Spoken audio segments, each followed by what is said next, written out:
Mr. Chairman, I want to just take a quick step back. This legislation spends about $1.9 trillion. The president had a candlelight vigil this week for the 500,000 that have died from coronavirus, and our flags are flown at half mast right now over the Capitol as we speak. And Mr. Chairman, it appears that there's discussion about taking coronavirus seriously.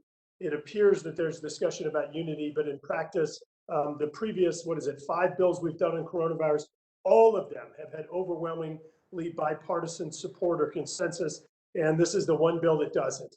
And not only do some of the words and actions not appear to be really consistent with this, but Mr. Chairman, as you've heard other people say, there's a small portion of this bill that actually addresses or focuses on the coronavirus pandemic. And I just want to run through a few of our amendments that I think try to address some of the deficiencies.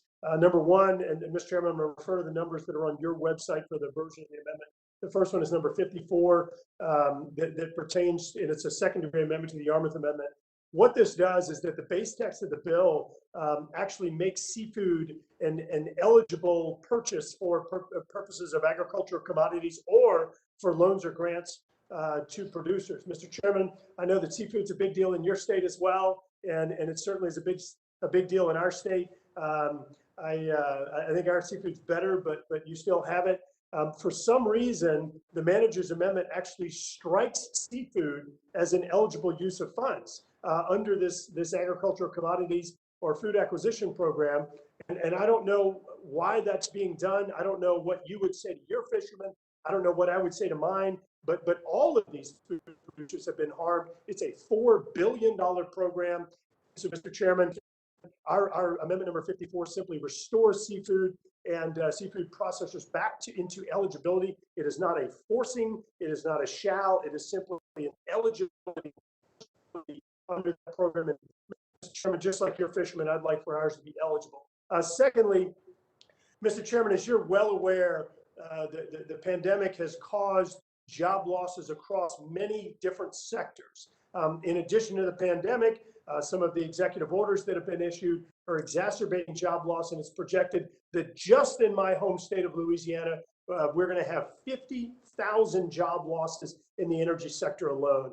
Mr. Chairman, I listened to people talk about why we needed to put a total of $69 billion into transit because these transit workers deserve to be paid because the pandemic wasn't their fault. Mr. Chairman, these energy workers, it's not their fault either. And so what our amendment number 216 would do is it would establish an energy worker fund that would allow for displaced workers as a result of the pandemic or executive orders, allow them to have some type of assistance offered, because once again, this is the result of the government causing these people to lose their jobs, executive orders and other actions. And so I urge your adoption of that amendment. The third one I want to talk about is number 46. It pertains to the national debt. Mr. Chairman, you're well aware that the total price tag of this legislation is $1.9 trillion.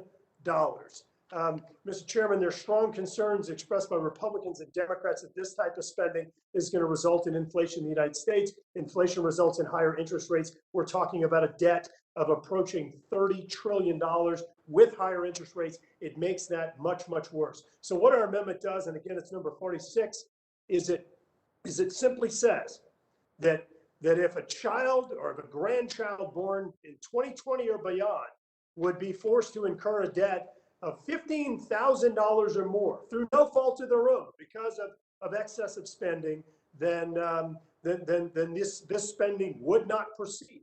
Mr. Chairman, I can't look in the eyes of my children, and I hope someday grandchildren, and justify that type of expense being forced on them. And the reality is, when you add the interest payments, we're probably talking $50,000, maybe even $100,000 per child and grandchild. And this is just extraordinary because, as I mentioned before, it's really difficult to justify the spending and some of the categories that have absolutely nothing to do with coronavirus that are in this legislation.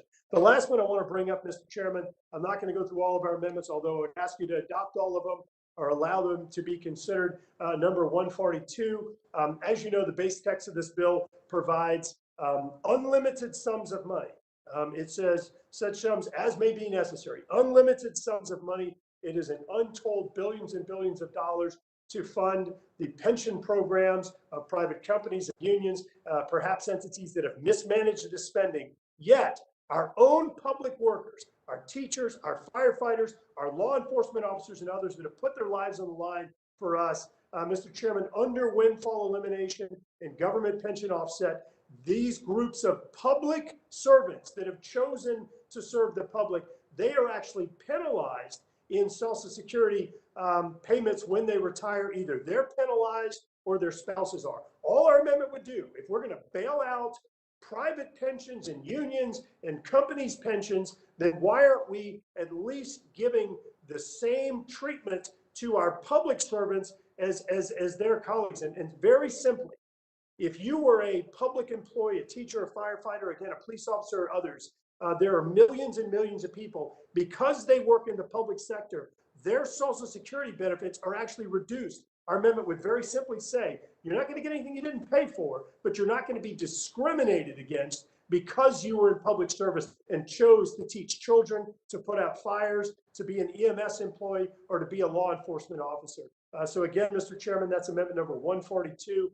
I urge adoption of the amendment, and I would be happy to answer any questions on the 4 amendments that I brought up or any of our other amendments. Yield back.